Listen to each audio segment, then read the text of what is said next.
გინე შენი თემა ძალიან საინტერესო და დაიწყე. კი ბატონო, დაიწყებ კოკა-კოლა მიირთვი. აუცილებლად. რაღაცა როგორ არ შემოხვედი კოკა-კოლით გამიგვირდა. და აუცილებლად მივირთვე. აუს მართლა. აი ამის მუღამია. მოკლედ, კი, როგორც აღნიშნე, დღეს მნიშვნელოვან თემაზე ვისაუბრებთ და ვეცდებით გავაქარწყლოთ, ასე ვთქვათ, ის არასწორი წარმოდგენები, რომლებსაც ზოგჯერ ადამიანები მეცნიერების სახელით დავრცელებენ ხოლმე. ამას ვაკეთებ. შენ რუბრიკაში ვაკეთებ ამას, რომ რაღაცებს ვაქარწყლებთ ხოლმე. კი, და კარგია, მითებს და ლეგენდებს. ვისაუბრებთ სექსიზმზე და იმაზე, თუ როგორ იყენებენ ბიოლოგიას და ევოლუციის არასწორ ინტერპრეტაციებს და ფაქტებით манипуლირებენ იმისთვის, რომ გაამართლონ დავუშვათ სექსიზმი. და ცოტა შორიდან რომ მოვუაროთ, ბუნებრივია, რომ ჩვენში მოდი ჯერ სტომარი შემოვიყვანოთ, რომელთან ერთად დღეს ვისაუბრებთ, ირაკლი ქავთარაძე, ანთროპოლოგი, რომელიც ამ ყველაფერზე დაგველაპარაკება, გთხოვ რომ შემოხვიდე. მშვიდობის. მშვიდობის. დიდი მადლობა რომ ხარ ჩვენთან სტუმრად. მადლობა რომ სიადრე გასტუმრებას ამ საინტერესო თემებზე ვისაუბრებთ. შეგიძლიათ მიირთვათ კოკა-კოლა ბრაზილიური ყავის მარცვლით. მოკლედ, ცოტა შორიდან რომ მოვუაროთ, ბუნებრივია რომ ჩვენი ბიოლოგია, ანუ ჩვენში მიმდინარე პროცესები, ნივთიერებათა ცვლა და ასე შემდეგ განაპირობებს ჩვენს ქცევას. ეს საკითხი ფაქტად არის მიღებული მეცნიერებაში. თუმცა პრობლემა მაშინ ჩნდება, როდესაც ამ ყველაფერს აკავშირებენ სოციალურ ქცევასთან არასწორად. ანუ ცოტა მაგალითად მივალ ახლა. და ამას მოყვება ხოლმე ისეთი არასწორი იდეების გაშქარება, როგორც არის ის, რომ მაგალითად ალბათ გაგიგიათ, რომ კაცებს უფრო მათემატიკური ტვინი აქვს ან ბევრი გაგვიგია ეგეთი მითები. გამოსდით და ასე შემდეგ. და მე ამას ემატება ისიც, რომ მაგალითად სხვა სფეროებში არათანაბრად არიან წარმოდგენილები, კაცები და ქალები და მოკლედ გვინდა ამაზე ვისაუბროთ. მოდი გადმოვალ შენთან პირველი კითხვა.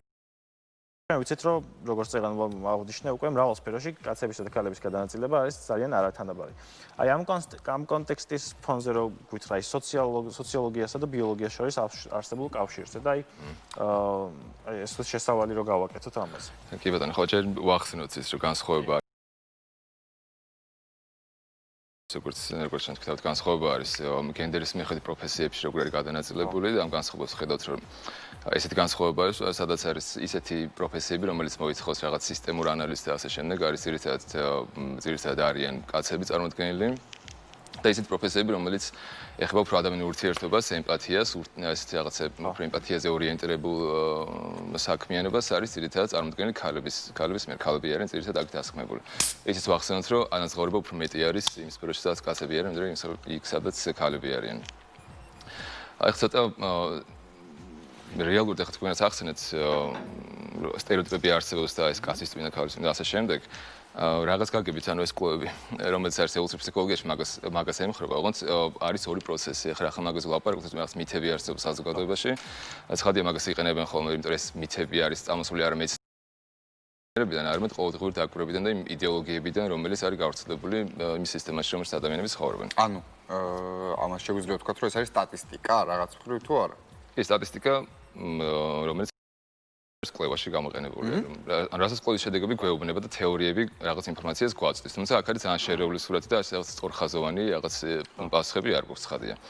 ანუ აი მაგათ მოდი ვილაპარაკოთ იმ გავხსენდეს კვლევა, რომელიც მედიაში გავრცელდა ახლობთ 2 წლის წინ გამოქვეყნდა ეს კვლევა, რომელიც ეხება განსხვავებას ამ პროფესიებში, როგორ ირჩევენ გოგოები და ბიჭები ამ პროფესიებს და მედიაში გავრცელდა ძირითადად შვედეთთან დაკავშირებით, რომ აღმოჩნდა, რომ შვედეთში კიდევ უფრო დიდი არის განსხვავება გოგოებს და ბიჭებს შორის STEM-ის საგნების არჩევის დროს. ინჟინერია, ტექნოლოგია, მათემატიკა და მეცნიერება კი ბატონო. მოკლედ ეს კვლევა გვეუბნება ესეთ რაღაცას, რომ რაც უფრო ეგალიტარული არის გენდერის მხრივ საზოგადოება, ანუ თანასწორი არის გოგოები და ბიჭები და ქალები და კაცები, მით უფრო მეტი არის განსხვავება დისბალანსი ამ პროფესიებში. ანუ კიდევ უფრო მეტი ბიჭი ირჩევს STEM-ის საგნებს და კიდევ უფრო ნაკლები გოგო ირჩევს ამ საგნებს. და ეს არის პარადოქსი, ანუ ამ სტატიაში ეს ავტორები ამბობენ, ეს არის პარადოქსი. იმაგებით რომ პირიქით უკვე ჩვენ ვდებთ მეტ რესურსს და ენერგიას და გვინდა რომ თანასწორობას ვემხრობი და ამაში ვდებთ რესურსს, თქვა სკოლაში დაფინანსება არის სპეციალური გოგოებისთვის, რომ ჩააბაროს და ამავდროულად ეს არ მუშაობს, ესე იგი, ესე გამოდის. და აგვიტყვი პირიქით, რაც უფრო არათანასწორი არის საზოგადოება გენდერის მხრივ, იქ კიდევ უფრო მეტი არის გოგოების როლი, წილი, აი ასეთი. მე ალბათ ამაზე იბნევა ეს ნარატივი, ხო? ასე ვთქვათ, აი რაზეც საუბრობთ, რომ შესაბამისად ეს უნდა აიხსნას იმით, რომ თავში მათემატიკა არ გამოსდით ან რაღაცა. არა და ის გამოთქმა ხომ გაგიგია, აი კაცის ტვინი აქ. ან მაგ ეხა სასილოგი იმიტომ რომ მართლა ეს არის ავტორი საიმონ ბარონ კოენი, რომელს გუშინ აღმოაჩინა საშა ბარონ კოენის ბიძაშვილი ყოფილა. მართლა? რომელმაც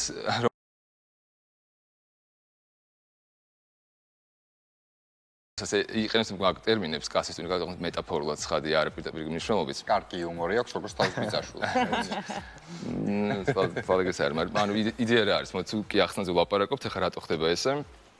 ჯერ ის ვახსენოთ, რომ ამ კლუბში თვითონ ამ ავტორების ახსნა ესეთი არის ძალიან საინტერესო, რომ და ქართულ რეალობას დიდ პარალელებს შეგვიძლია გავავლოთ, ჩემ შემთხვევაში ეგრე იყო და ჩემ თავის შემთხვევაში პროფესიას რო ვირჩევთ, ანუ ეს რაღაც არის იმის გამო, რომ სკანდინავიურ ქვეყნებში არ მარტო შვედეთში, ფინეთში და ნორვეგიაში ან welfare state არის, ანუ იქ არის სერვისები არსებობს, რომელთაც ეხმარებიან ადამიანებს და მათთვის მომავალი არის უსაფრთხო, ასე რომ ბევრი ხს არ შეიცავს. და ისეთ ქვეყნებში, სადაც პირიქით რისკი მეტი არის, ანუ გაუგებარი არის მომავალი ეკონომიკური თვალსაზრისით, ამიტომ ადამიანები ცდილობენ რომ აირჩიონ ესეთი პროფესია, რომელსაც გარანტირებულად მიიღებენ რაღაც შემოსავალს მომავალში. და ამიტომ არის რომ იქ გოგოებს ხოდის რომ შეიძლება სხვა ინტერესები ქონდეთ რეალურად თუ კი ექნებათ საშუალება რომ ის აირჩიონ ისეთ პროფესია აირჩიონ რაც მათ სურთ სხვა არჩევანს გააკეთონ მაგრამ იმის გამო რომ მათთვის მნიშვნელოვანი არის რომ გარანტირებული ქონდეთ გარკვეული შემოსავალი მომავალში ამიტომ ცდილობენ რომ აირჩიონ ისეთ პროფესია რომელიც მათ შემოსავალს გაზრდის ეს რაღაც არის კი საინტერესო კიდევ ის არის რომ აი რო შევხედოთ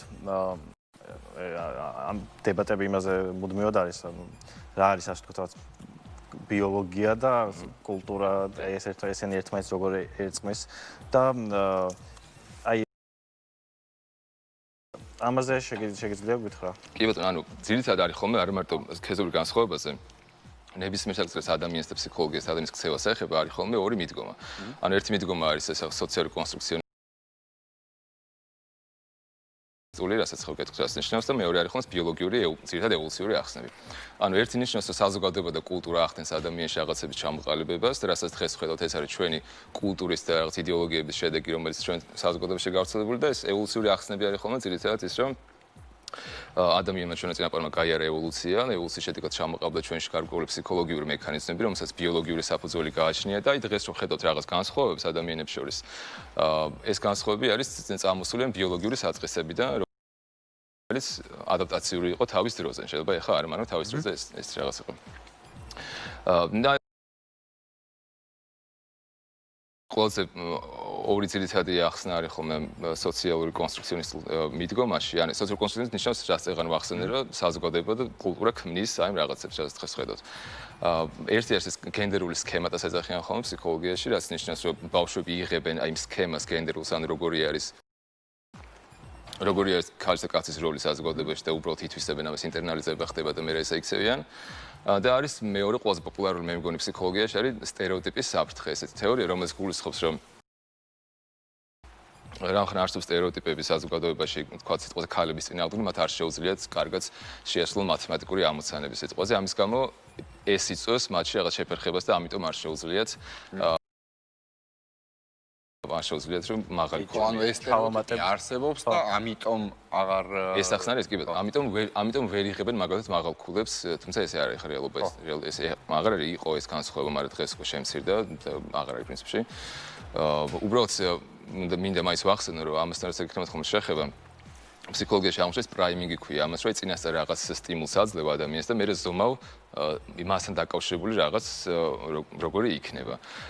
თუნდაც აი სტერეოტიპის საფრთხე აღმოჩნდა რომ აი ეს კვლევები რო გაიმეორეს მერე ამის რეპლიკაცია იყო რთული ანუ არ არის ხოლმე ანუ კვლევებს იმეორებენ ხოლმე დაადასტურონ ნამდვილად ის შედეგები არის თუ ანუ არის თუ ვალიდური ის კვლევის შედეგები რაც მათ მიიღეს თავიდან და როგორც წესი ისევ შვედეთზე რო ვილაპარაკეთ მაგ კვლევის ავტორს ჰქონდა მეტა-ანალიზი ჩატარებული მთელი კვლევები რაც მაგ საკითხზე, სტერეოტიპის საფრთხეზე და აღმოჩნდა რომ ძირითადად იყო გოგოებზე ჩატარებული და არა კაცებზე, შედარებით კომპონენტი არ ქონდათ, ამიტომ სწორთული არის მაგაზე ლაპარაკი. შეიძლება ბიჭებზეც იგივენაირად მოქონდეს რაღაც გაგების.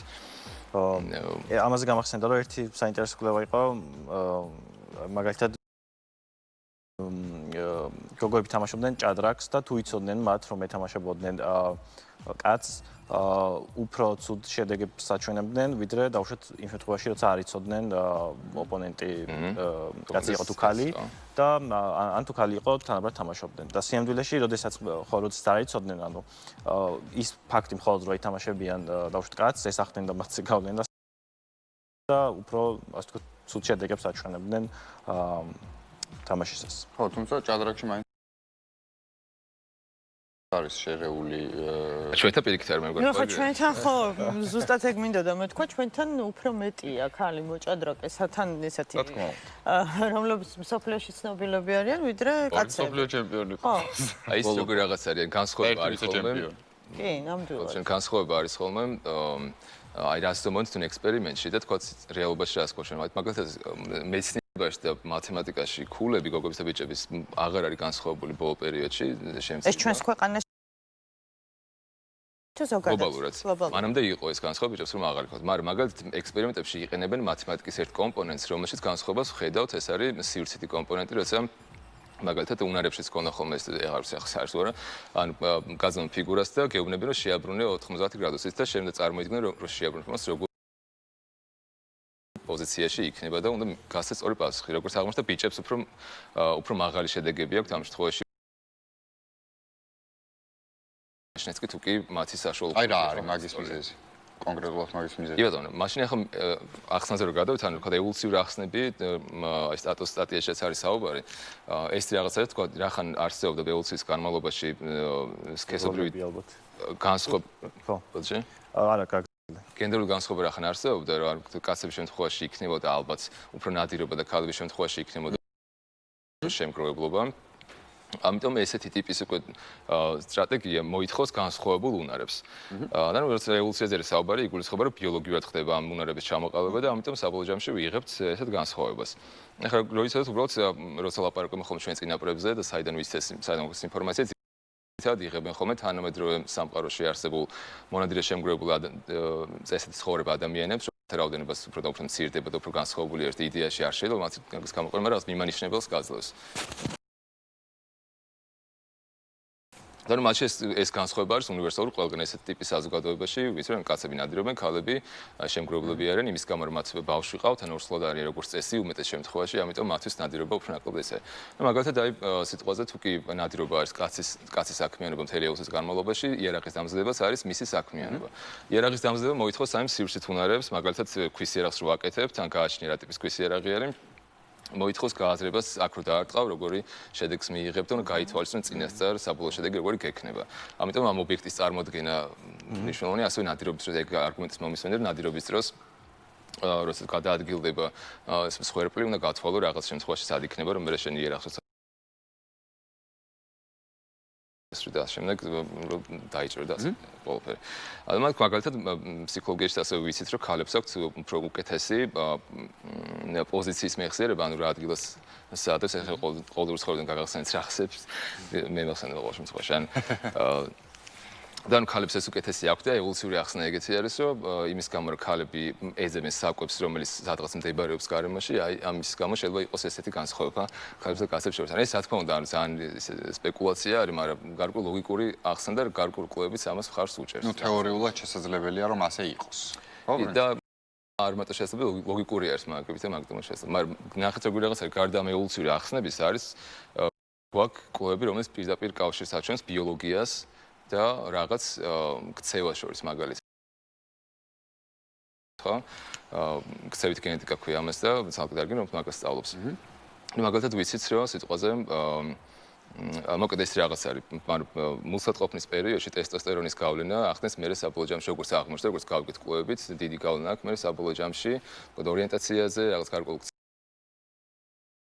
ფემინურობა მასკულინურობაზე ან მაგალითად ტესტოსტერონი დაკავშირებული მულსატყოფნის პერიოდში რამდენ ტესტოსტერონს იღებს ბავშვი მე დაკავშირებული არის როგორც ორიენტაციასთან ასევე აი ეს მეორე და მეოთხე თითის შეფარდებასთან, ანუ ზომაში განსხვავება და პირიქით თუ კი არის განსხვავება, მაგაზე განსაკუთრებით ტესტოსტერონის რაოდენობა მუსად ყოფნის პერიოდში. და მაგაც მე ვიცით, რომ როგორც აღმოჩნდა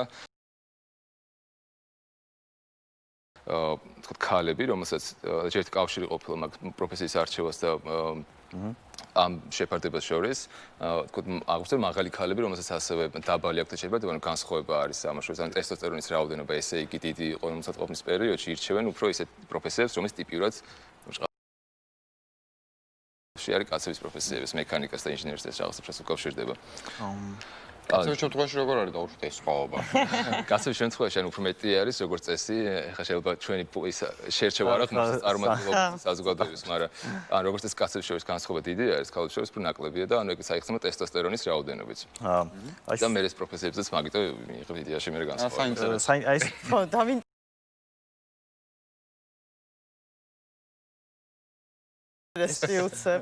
ეს ბიოლოგიური ახსნები, აი როგორ უნდა მივიღოთ ან როგორ უნდა ვისაუბროთ მასზე, რომ შევინარჩუნოთ რაღაც აი სოციალური სამართლიანობა ან ეს ღირებულებები. ანუ რთული საკითხი არის. თან აი მაინც დავამატებ ეს ცვლილებები და რებზეც ახლა ვისაუბრეთ რეალურად აი მისი გადათარგმნა ისეთ დასკვნებში, როგორც მაგალითად დასაწყისში ვისაუბრეთ, ძალიან სპეკულაციურია, ხო, ალბათ. სპეკულაციური არის იმდენ რამდენიც ეხება უკვე საბოლჯამში ღირებულებებს და იდეოლოგიას. ერთი მხრივ გვაქვს სურათი გვაქვს სტერეოტიპების საზოგადოებაში, რომელიც ყალიბდება არა მეცნიერებით, არამედ რაღაც ყოველდღიური გამოცდილებით და არასწორი ინფორმაციით. შეიძლება რაღაც კომპონენტი იყოს სწორი ინფორმაცია, მაგრამ არის ასევე არასწორი ინფორმაციაც, ხო? ახლა მომისმენთ თქო გოგოს რა უნდა ინჟინერიაში და კომპიუტერ მეცნიერებაში ეს რაღაცები, რომელიც ხა აბსურდი არის.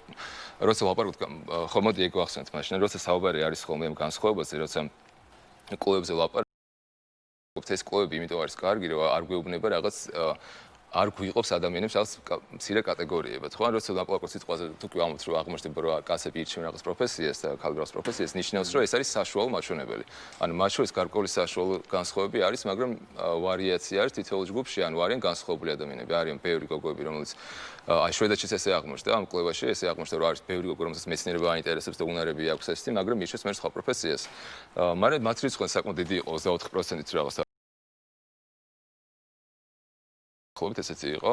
ამიტომ ანუ მეცნიერება გვეუბნება ხოლმე, რომ სურათი არის განსხვავებული რეალურად, ანუ ბევრი გოგოა, რომელსაც უნდა იგივე პროფესია რო აირჩიოს, მაგრამ უფრო მეტი არის ბიჭი. უბრალოდ აი ამაზე არის საუბარი. და მაგრამ საზოგადოებას ესმის არ მისვენდეს, რომ ეს არის გოგოის პროფესია, ეს არის კაცის პროფესია, თუ კი კაცი მიდის იქ, არის რა, ესე იგი რაღაცაში არის საქმე. შვედებისგან არ ველოდი ამას. იმიტომ რომ ყველაფერში შვედები არიან მაინც რაღაც განსხვავებული. მაგის განსხვავებები აღმოჩნდნენ. ხო, მაგაშიც განსხვავებულები აღმოჩნდნენ საბოლოო ჯამში. თუ კი აი ხნახეთ ერთ მხრივ მაგიტომ აი მეც რო ვასწავლდი უნივერსიტეტში ამაზე რო ლაპარაკობდი თეორიულ ფსიქოლოგიაში ეს კეთური განსხვავებების და პრეფერენციებზე ყოველთვის მე პასუხისმგებლობას გრძნობდი რომ ამაზე უნდა მეთქვა ის რომ ეს არ მიიღოთ რაღაც ინსტრუქცია როგორი უნდა იყოს სამყარო. აი ამას ქვია ბუნებრივი შესწავლა, naturalistic fallacy არის ინგლისურად ბუნებრივი შესწავლა დაახლოებით, ან იდეა ამის ეს არის რომ თუ კი რაღაც არის, რომ აღმოჩნდა რაღაც ესე არის, არ ნიშნავს პირდაპირ რომ ეს ესე უნდა იყოს. ანუ ეს არის ორი სხვადასხვა სფერო, ანუ რა არის უბრალოდ შეიძლება ინფორმაცია მოგვაწოდოს, რომ როგორი შეგვიძლია რაღაც გავაკეთოთ ან როგორი შეიძლება ჩვენი სამყარო იყოს, მაგრამ ეს არის სფერო, რომელშიც ეფუძნება ჩვენ სურვილებს და ჩვენ სხვა ღირებულებებს, ხო? ამიტომ თუ კი რაღაც ეულსის გამო რაღაც ხდებოდა რაღაც ჩემში ჩამოყალიბდა და არნაირად არ ნიშნავს იმას, რომ მაინც და მაინც იმას უნდა მიუყვე, ხო? მაგალითად ეულსი ჩვენ ანუ ეულსიური გაგებით აბსურდი არის, როცა ადამიანი ცხოვრობს რაღაც მეგაპოლისში, ქალაქში, სადაც არის მილიონობით ადამიანი, ხო? ვეზე რომ ჩაიარო ერთხელ დილით, უფრო მეტ ადამიანს ნახავ, ვიდრე ჩვენი წინაპარი ნახავდა მთელი ცხოვრების განმავლობაში.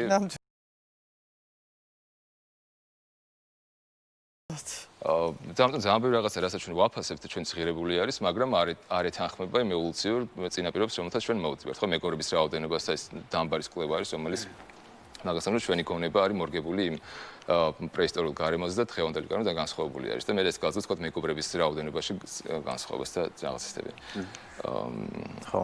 აი ძალიან საინტერესოა კიდე გავრცელებული სტერეოტიპები, რომელიც აი დაუშვათ შეგვიძლია ესე დავამსხვრიოთ აქვე, რომელიც ცდარია რეალურად. აი ისე რო ჩამოვყალოთ. რა შეიძლება მოდი იცი რა მაგაზე რა ხან თქვენ კაცის ტვინი ახსენეთ აი საშა ბარონ კოენის ბიზაშვილი რო ახსენეთ სამონ ბარონ კოენი მაგას ეგეთი კვლევა აქვს აუტიზმიდან წავიდა იქამდე რომ გენდერული განსხვავება არსებობს twin-ში. ოღონდ არ ბიოლოგიურისკენ არ მიდის ახსენებს ბიოლოგიური განსხვავებასაც არის სტრუქტურებში რაღაცა თქო კავშირები კაცების შემთხვევაში ბიოლოგიურად ოღონდ არ გადამიმოწმებია ციტირებული იყო ეს კვლევა რომ ნახევარ ჰემისფეროში უფრო მეტი არის ურთიერთ დაკავშირება ვიდრე ნახევარსფეროებს შორის ხალებში სხვა რეგიონში მაგალითად ქალებში რაღაც რეგიონში უფრო ეს არის კაცებში სხვა რეგიონი არის უფრო მეტად დაკავშირებული ერთმანეთთან კი ბატონო და არის კიდე რაღაც ახალსახელი სხვა განსხვავებები ქალსა კაცებს შორის თუმცა ეს არის ამ პირობითი მაგებით რომ რთული არის მის დაკავშირება რაღაც ყოველდღიურ რეალურ ქცევებთან და ასე შემდეგ მაგრამ ანუ ამ სამბანკონის კლუბის მთავარი არსი ეს არის რომ გამოყო საბოლოო ჯამში მივიდა ესეც კონსტრუქტებამდე რომ არის სისტემატიზატორი twin-ი და არის ქართულად აღნიშნულს ჟღერს ემპათიზატორით რაღაცა ეს ანუ ემპათაიზა და სისტემატიზატორი ერთი არის twin რომელიც სისტემატიზაციას ახდენს ყველაფრის გარემოს და ამაზე არის ორიენტირებული და მეორე არის twin რომელიც ორიენტირებული არის ემპათიაზე და ურთიერთობებზე და როგორც აღნიშნეს გენდერული განსხვავება ამაში არის ანუ ეს რომ ზომავს ადამიანებს შორის აი განსხვავებას აი კონსტრუქტებით ხო ნახულობ რომ ქალები უფრო მეტად არიან ორიენტირებული ემპათიაზე. თქვათ სახის ამოცნობა, ემოციების ამოცნობა, ემოციური ინტელექტუალისაც ქვია და კომუნიკაცია და ასე შემდეგ. კაცები ორიენტირებული არიან უფრო მეტად სისტემატიზაციაზე, ანუ რომ გაიგონ როგორ მუშაობს რაღაც მექანიზმი. და მე ჩაატარეს ესეთი საინტერესო კვლევა პროფესიებთან დაკავშირებით. იკვლიეს ჰუმანიტარულ დარგებში არსებული სტუდენტები და მეცნიერებაში არსებული სტუდენტები. ანუ აღმოჩნდა მათ შორის ეს განსხვავება. ჰუმანიტარულში ვინც იყო კაცების და ქალების უფრო მეტად ორიენტირებული იყვნენ ემპათიაზე.